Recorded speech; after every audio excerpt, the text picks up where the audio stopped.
Sinasabi ko sa inyong mga nakikinig sa akin, mahalin ninyo ang inyong mga kaaway at gawa ng mabuti ang mga napupuot sa inyo.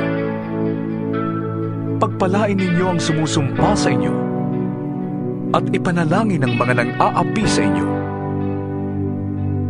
Kapag sinampal ka sa isang pisngi, iharap mo rin ang kabila.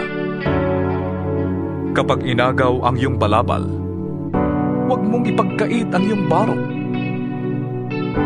Bigyan mo ang bawat nanghihingi sa iyo.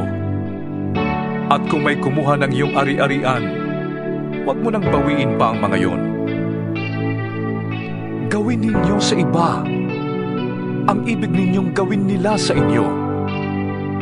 Kung ang nagmamahal lamang sa inyo ang inyong mamahalin, ano pang gantimpala ang inyong hihintayin? Ang mga makasalanan